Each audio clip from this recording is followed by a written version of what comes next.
The skills we need to get our dream jobs have changed over the years. And for the 21st century, candidates, it is becoming more and more harder to pinpoint what is really needed in the job market. And ALX has been doing an amazing job in, equipping these young kids, teenagers or college graduates with those 21st century skills.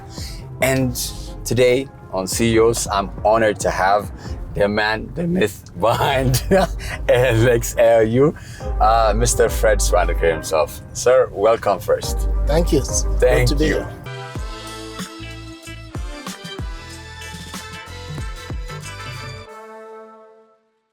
Okay. Excited to drive around Addis with you. Yes, this is early morning. I know you're leaving and I'm gonna be dropping you off to the airport finally, but I have to drive you around the city, have a conversation with you about your early life, all the way leading up to the establishments of all your institutions. Sounds good. Sounds good. Let's start. And now currently I know you're like one of the most 100 most influential picks of Time magazine. We'll get to that in a bit, but before that, how was young Fred like? How are you growing up? What kind of kid were you, if you let me know? I was always a very inquisitive child. This is what my parents told me and what I remember. I was always asking questions, I wanted to know why this, why that. So I was just curious about the world and wanting to absorb everything that I saw. And, I was fortunate to have seen a lot as we moved around Africa. I was born in Ghana, but then at the age of 4, we left the country and then we went to Gambia. And then we went to Botswana, and then we went to Zimbabwe. So every 4 years of my life, I moved to a new country in Africa. So that just exposed me to a lot of the continent, and I saw the beauty of this continent. I saw the richness of our cultures and the people and the resources that we had. So, these are some of the formative experiences that... So you're like the curious, inquisitive child. Exactly, curious, inquisitive child, I also like to read a lot. When we grew up, my family couldn't afford TV.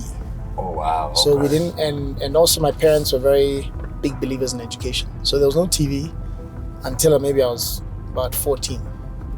And so I remember going to school and I'd be jealous of, I'd be envious of all my friends who were talking about MacGyver and this show and that show they watched, and I didn't know what they were talking about. Yeah. And my parents just bought us books. Yeah, that's it. And so it's like subscriptions to books and hardcover, paperback covers.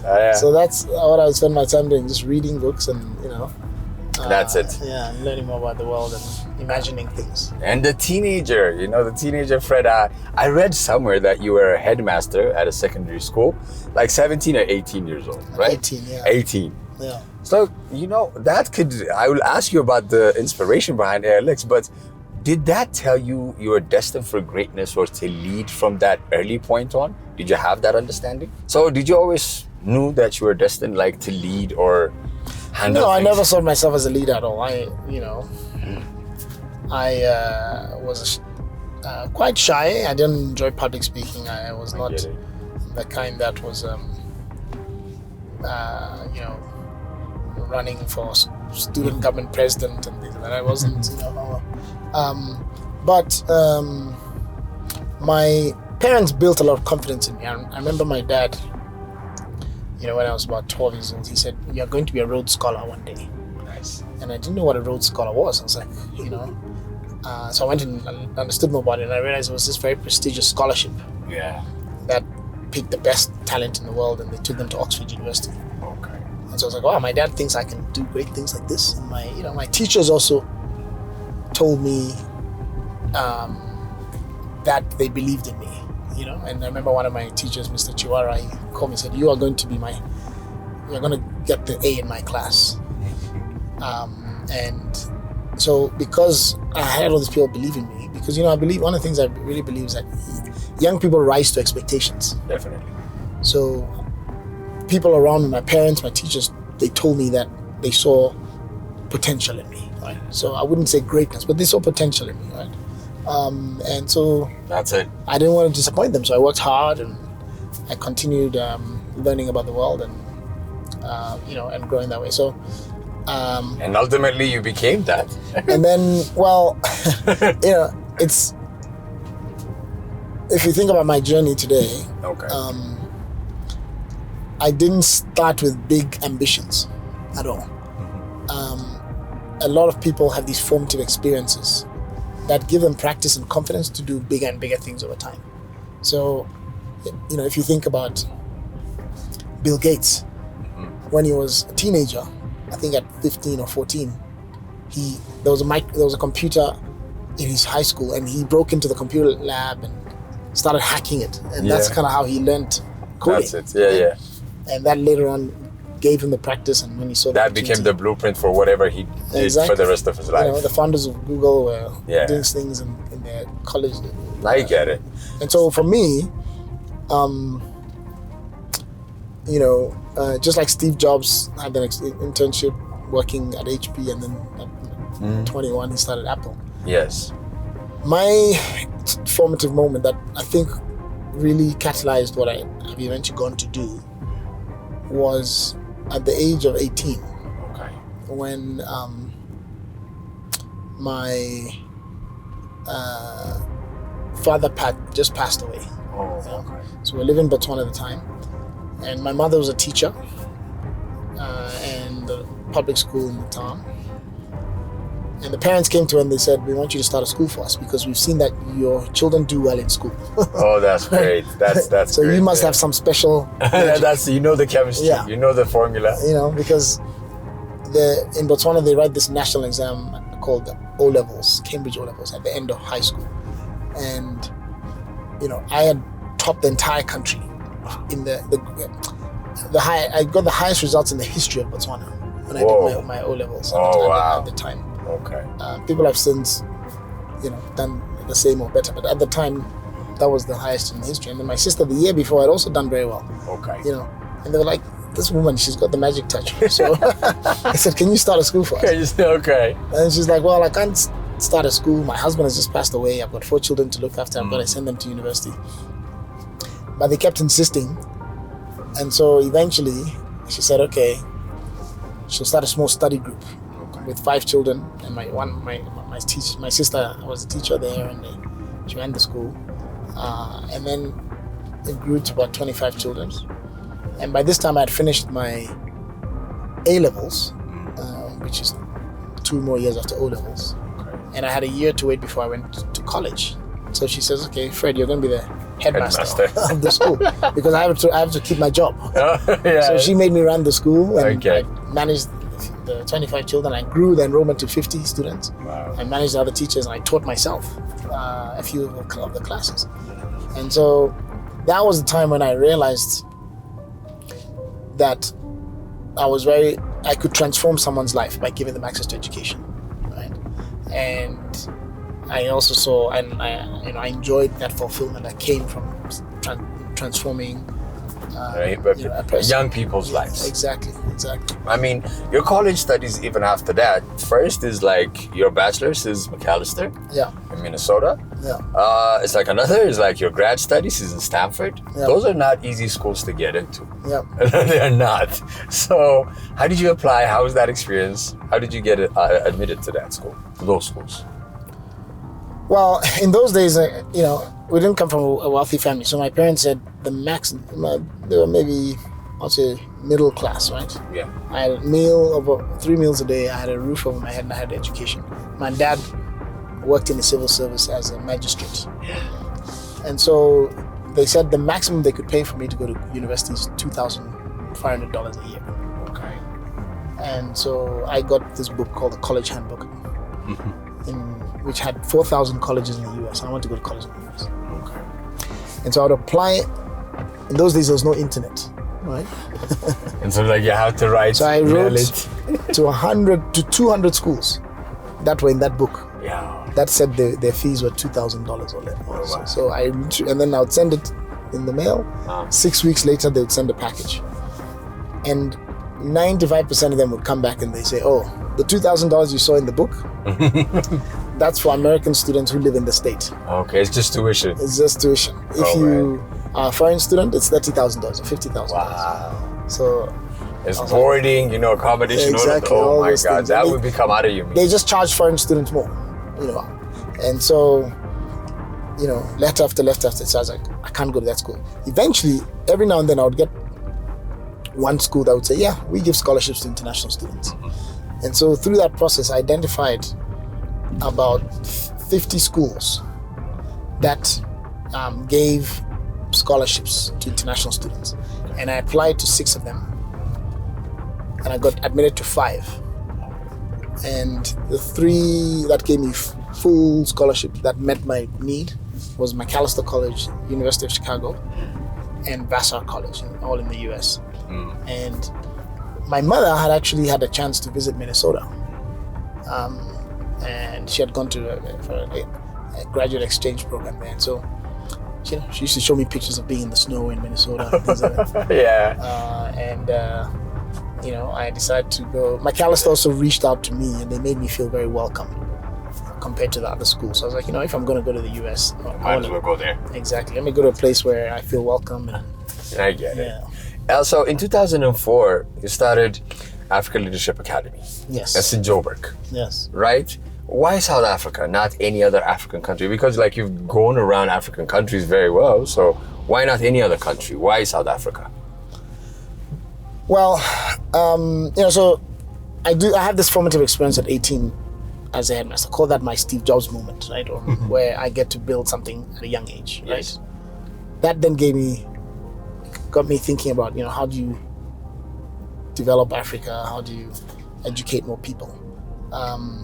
And so I went to, after Macalester, I joined McKinsey, did work with them all across Africa. And that's, but I was living in South Africa for McKinsey. So I got exposed to the infrastructure.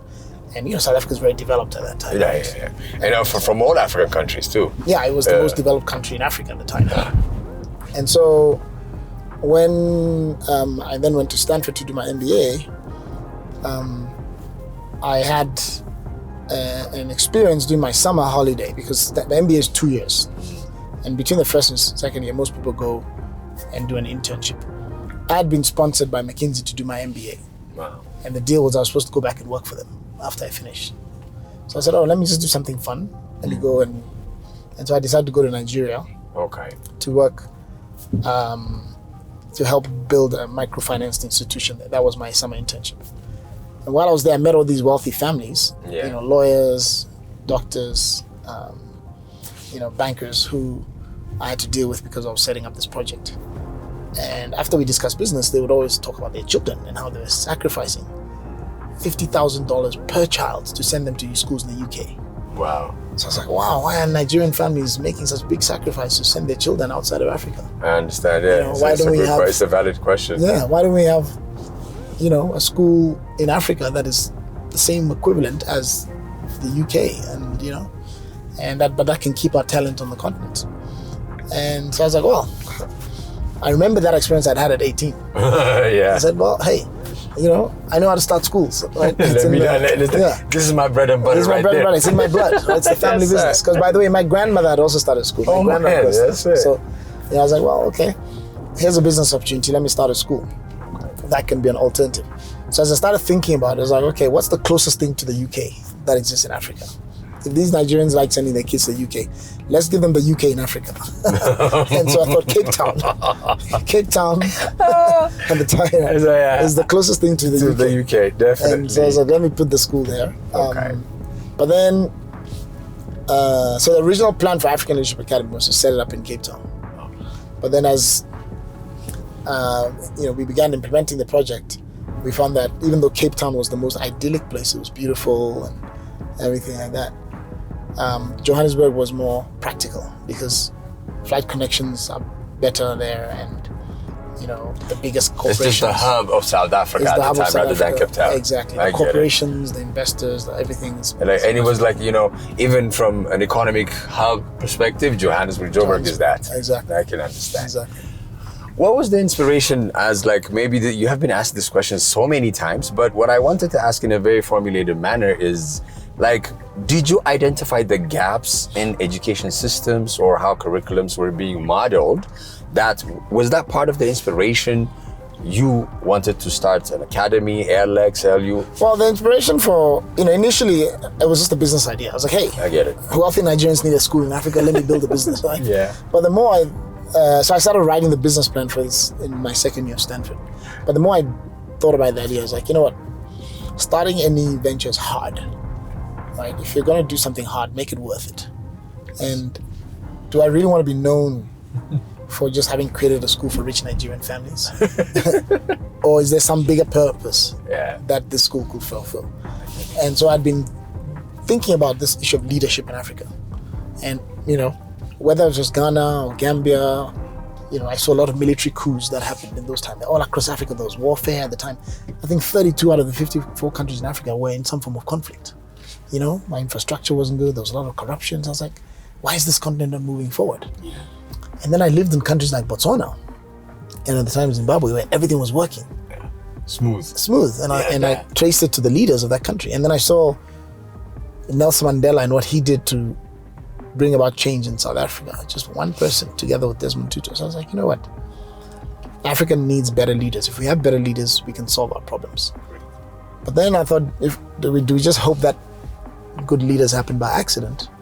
Or, could we actually build a school to train them? Because if you want better lawyers, you create a law school. If you want doctors, you create a medical school. So I thought, let's create a leadership school.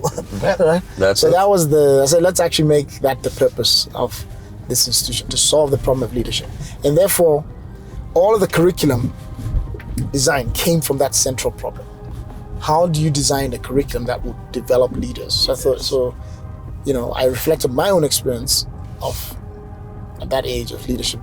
Yeah. Because I had an experience leading a school at 18. I'd started a small biotechnology company after McKinsey. I'd gone through several experiences, and I was like, you know what? What I had learned at that point is that leadership and entrepreneurship is not a theoretical subject. You learn how to lead by leading. You learn how to be an entrepreneur. On the job. Exactly. On the job training, yeah. You learn how to be an entrepreneur by being an entrepreneur. So I thought the curriculum has to be very experiential. We have to give people chances to lead. They have to go out and do projects, not just sit in the classroom. They must go to events and conferences like the World Economic Forum and sit with leaders. I also realized that part of my growth as a leader had come from inspiration and mentorship. So that needs to be part of the curriculum. Also, leadership for me is about service. So he said every person in the school has to do community service and go out and do projects to help others in the community, right? So these are all things that were mandated as central part of the curriculum, right? The other thing that I also thought about what I wish I'd had. Yeah, right? While you're going to school, or like while you're trying to be an entrepreneur. Exactly. I get it. And so, for example, one of the things that I'd learned at Stanford was the importance of, there's a class that they call interpersonal dynamics, which is, it's got nothing to do with business or anything, but really about how do you relate with others? How do you lead yourself and you manage your own emotions? How do you understand other people's emotions? And I realized that so many mistakes I'd made in my career was because I didn't know how to do that stuff, right? They call it soft skills. Skills, How do you manage interactions with people? How do you understand people's feelings and your feelings and talk about your feelings? I was like, actually, as a leader, when you have those tense moments, it's your ability to read the room and how your emotions are communicate and navigate those kinds of things. That's what makes the difference in those tense moments that you have as a leader. So we thought that needs to be part of the curriculum. And then, finally, I had been exposed to different parts of Africa growing up. I mentioned living in Ghana, Gambia, Botswana. So I'd seen the content and gotten passionate about it, and also realized the challenges that we had, but also seeing the opportunities. But in all those countries that I lived in, I never studied African history or African literature or African geography. We would learn about, the Franco-Prussian War in the history, and we would learn about, the prairies in America and wheat farming in Iowa. We never learned African history, and we didn't read Ngugi wa Thiong'o and Wole Soyinka for literature. So I said we need to make sure that African studies are in this curriculum, right? So it creates a sense of belonging. Creates a sense of belonging, sense of pride, yes. A commitment to the content. Because if you don't have passion for something, you will not really do the hard things you need to do to change or improve that thing, right? And so we said that has to be central. to the curriculum. So in the end, we developed this thing called the LEA curriculum, Leadership, Entrepreneurship, and African Studies. And then everyone had to do community service. Everyone had to launch a business on campus.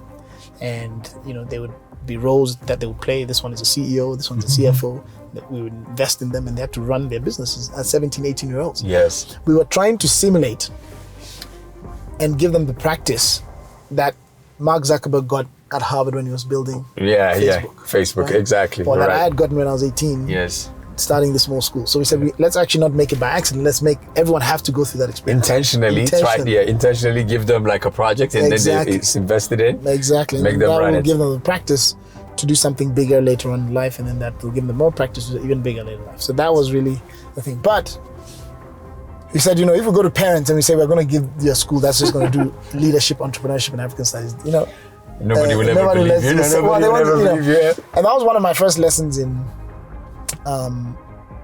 starting a business, is that you need to balance your own mission and view of the world with what your customers desire. A product to market fit. Exactly, product market fit. You can't just come up with something that because you like it or because what you believe is needed in the world. You need to really think about what your customers need. So I needed the parents to, because we're going to ask them to send 16-year-olds to us. Yeah, I know.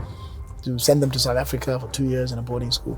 I needed them to buy into this. So we talked to parents and we said, we want to create a school to train Africa's future leaders and entrepreneurs. We're going to transform the continent to the innovators, the entrepreneurs, the next Nelson Mandela, the next Wangari Maathai, our own Bill Gates, our own Steve Jobs. Like, this is good for Africa. And they're like, you know what? That sounds good. But I don't really care about that. What I care about is, can you get my child into a great university? Yeah, right? That's it. That's it. Yeah. I want my child to get into Harvard, Stanford, those Ivy League schools. Can you do that? Yes. So I was like, okay. Well, and then I remembered my own experience of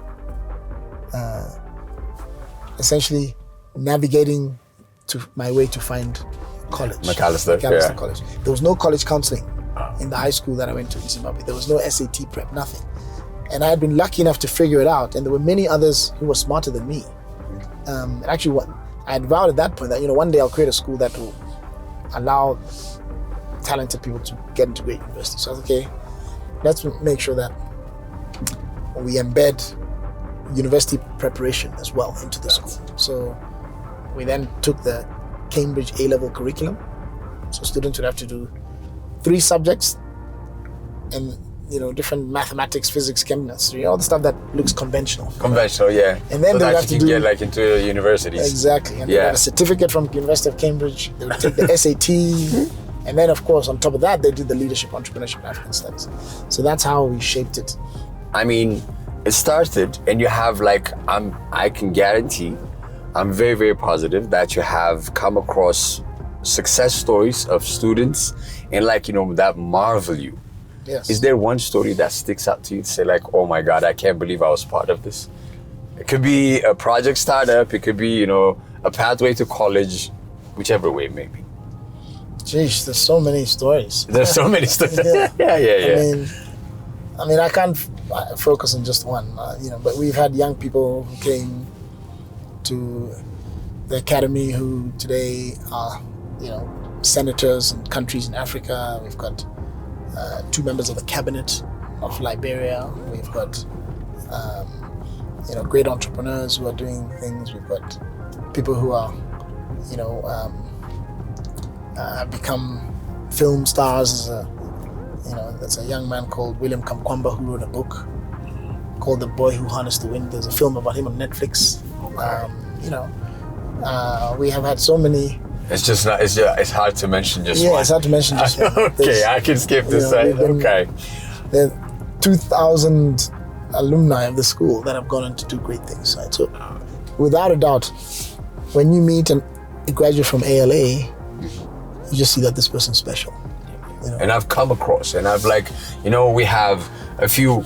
From the first cohort and the second cohort, we have two of your graduates, alumni, working with us at Kana TV. An amazing talent. Are they from African Leadership Academy or African Leadership University? No, Academy, I think. Academy? Yeah. Okay.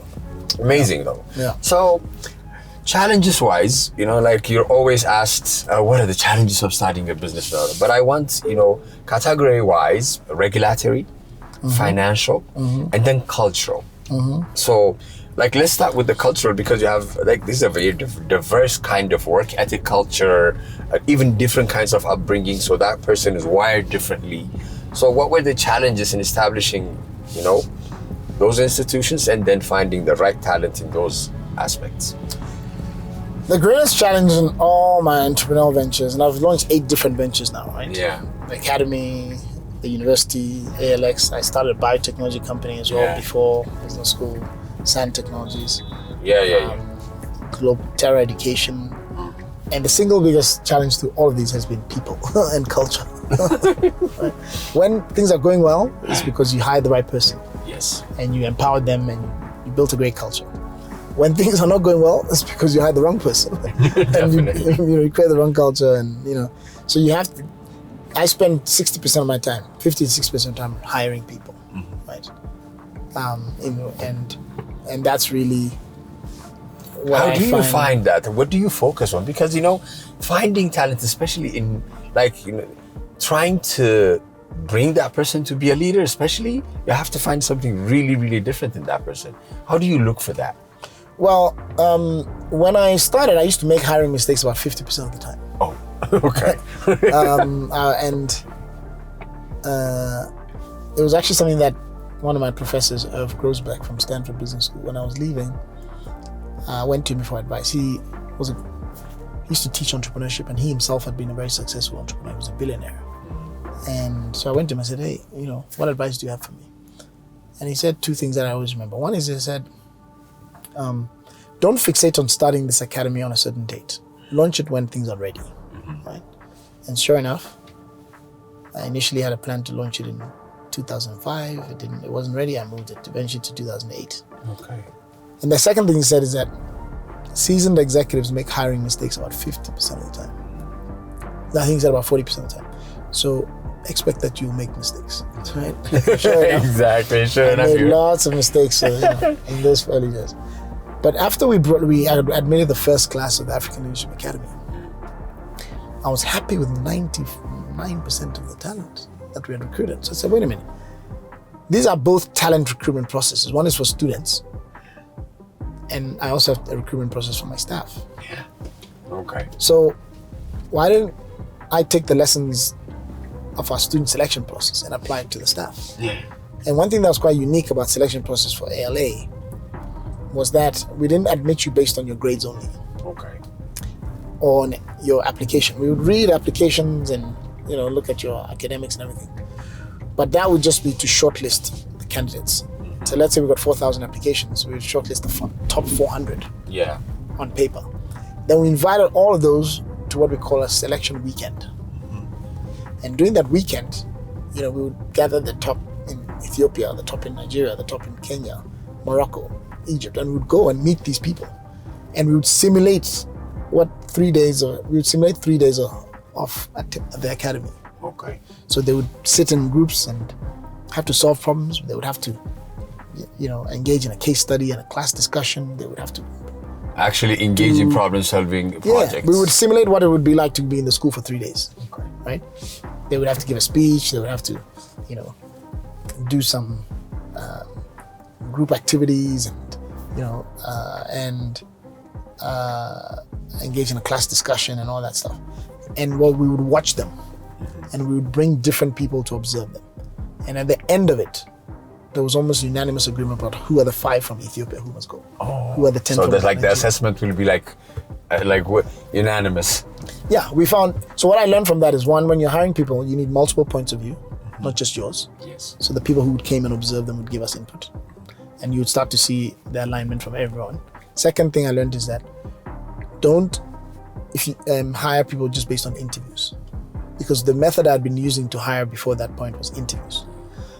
And I found that some of the people who I hired, who seemed like they were going to be the best from the interview, end out to be some of my worst employees. Yeah, they can talk the talk, but exactly. can't walk the walk. They can't walk the walk. And then I found some people who I didn't necessarily think did well in the interviews would suddenly be one of my best employees. Yeah.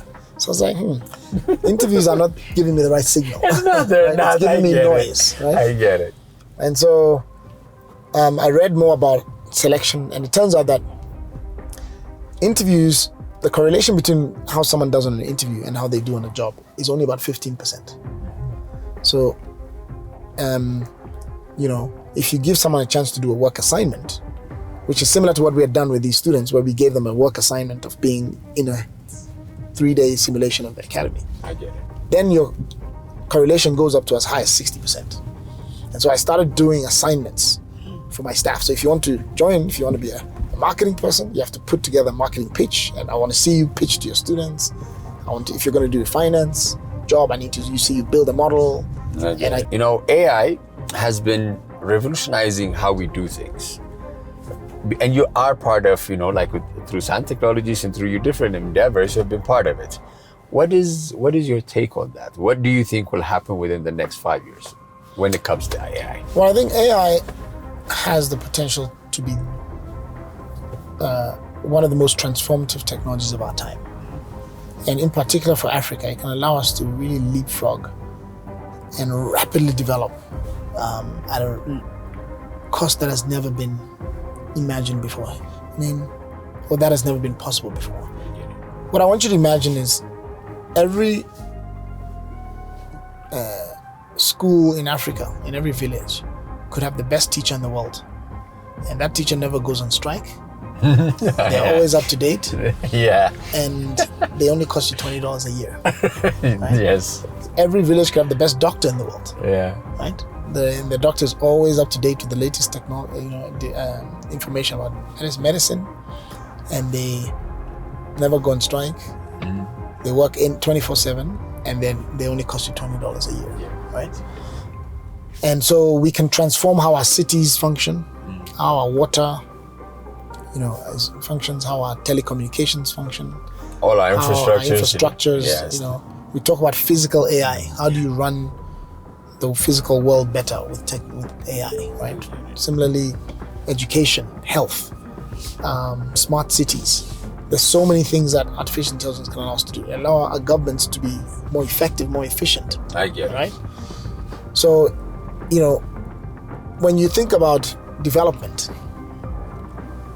why do we want to grow our GDP? Because we want to be able to have good health, good education, good housing, food, and everything. What artificial intelligence gives us is a chance to achieve those things that we want from GDP growth at a much lower cost than before. So, you might earn $200,000 a year in New York, but because healthcare is so expensive, you can't get good healthcare even though your income is high. Income is high, definitely. So what AI will allow us to do is get the same quality of healthcare and education and other things that define what a good life means.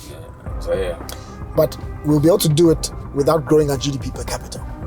You see what I mean? I understand. So you could give someone who earns only $1,000 a year in Ethiopia the same healthcare and education, or even better, as someone who earns $200,000 in New York, because you've reduced the cost. The cost of providing that service. And this is what radical innovation technology like AI allows you to do. Right? So I think Africa really needs to invest in it. We need to, become champions of AI. We need to develop the talent that allows us to harness this power, and that's why we are making such a big push in collaboration with partners like the MasterCard Foundation to develop young people at scale in Africa.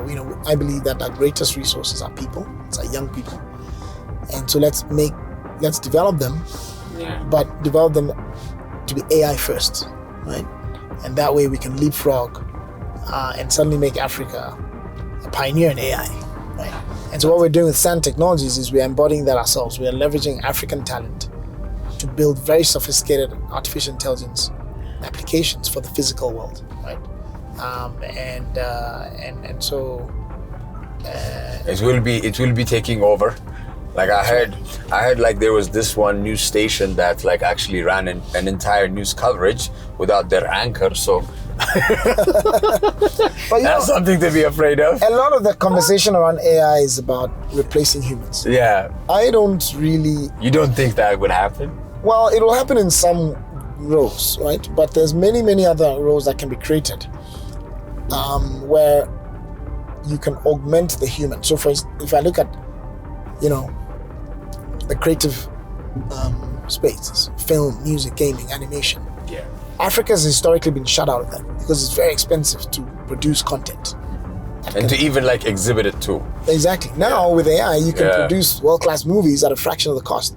And also it unleashes massive potential for African creators to access a global market, just like what Korea has done, right? Or what India has done. We can do the same thing in Africa, right? Or, so I'm much more interested in seeing how does AI allow us to, for example, overcome the shortage of doctors that we have, right? So now it's about empowering nurses and community healthcare workers so that they can do a lot more things that before you would have needed a doctor to do. You don't get rid of doctors, but you assist or like, but you allow them to do a lot more because, it's going to be you now start creating a system of healthcare where you've got that doctor who has, who's very rare in Africa because the doctor-patient ratio in Africa is 8,000 patients to one doctor compared to 200 or 300 in the US or Europe. So now you have that doctor who doesn't lose their job. And then you have all of these community healthcare workers and nurses who are given AI tools. Yeah. And now you can serve this massive population that we have in Africa with good healthcare. Right? And so it's about thinking. So I like to think about it goes hand in hand rather than replacing one with the other. The co-pilot. It's a co-pilot. Yeah, it's a co-pilot. Yes. Just like earlier you were telling me, the green light is on. Exactly. Keep going. So how do we assist humans with superpower? Yeah. Right? You can think of AI as giving every human being on the planet an extra 50 basis points in IQ. And what could you do if you unleashed with that kind of power? But I also believe it's very important that before we give people power to use AI tools, we need to teach them about ethics and values. Definitely. Because if you build AI and you don't have the right ethics and values, then it can be dangerous for the world. So that's why when you train people at ALX, they go through training in ethics and values before they learn the technology, right? So that they now know, when we use AI to improve healthcare, to improve our cities, to improve water utilities. Do hard things is the tagline. Yes. And Naz, our CEO, he always once we started this conference, ALX, he's like, this is what we're always gonna do hard things. Yes. Where did that come from? How did that materialize? Well, the whole notion of doing hard things comes from my recognition that I was lucky in many regards in my life, right? I was lucky to have had, as I mentioned, 3 meals a day, a roof over my head, education. I'm lucky to be healthy, to be alive. I lived much longer than most people have life expectancy in Africa. I was able to get scholarships to go to college in the US and to work with companies like McKinsey and all this. And so I've been blessed. Yes. And I remember growing up in Africa, I would see so many people who didn't have opportunities, right? Who were not educated, they didn't have food and everything like that. So I realized that, perhaps the reason I was given some of these opportunities is so that I could create opportunities for others, right? And, or maybe the only way I could justify my privilege is the way that I said it. I realized I was privileged and that, the only way I can justify that privilege is by using these opportunities that have been given to empower other people, right? And so that's when I formed the philosophy that's saying, hey, if you are given much, you shouldn't do easy things. You shouldn't do small things. You need to do hard things that is going to create opportunities for other people. And that's why when we train people at the academy, the university, at ALX, we say your job is to do hard things that will change the world. Otherwise, you don't deserve this privilege. You don't. Yeah. That's great. That's amazing. I mean, I don't want you to miss your flight. Our conversation could go on the whole day, I guarantee you. But we're right about approaching the airport now. Yeah. So I'm gonna drop you off at the airport. Thank you so much for your time. I'm not gonna make you miss your flight. Now that I've been driving slow, now I'm gonna start driving fast. Sounds good. Sounds good. So I'm just, as we're conversating and getting into the airport, I just want to know, what do you want to be, remembered by, if you have anything? Well, it's not really about what I want to be remembered by, but I hope that the institutions that we've created, the African Leadership Group, will have played a catalytic role in the transformation of Africa. So it's the stories of these leaders that we are developing, the 3 million leaders that are going to come out of these institutions, and what they will do to transform Africa over the next century. And the technologies that we're unleashing through SAN technologies to improve our healthcare systems and how our governments function in Africa, and our water and our cities, and all of these things that make that will improve the lives of people in Africa. That is really what I hope will be the legacy of these institutions that we've built and transformed Africa. And I'm definitely believe it will. Thank you so much. Thank you so much, Fred, for your time and your stay. I can't wait to have you back when you're back in Addis. I'm sure going to be back. I'm in this country. You can't let go. Every time I come to Addis, it's just getting more and more developed, and there's lots more interesting things to do. So I'll be back for sure. Thank you so much for your time, sir. All right.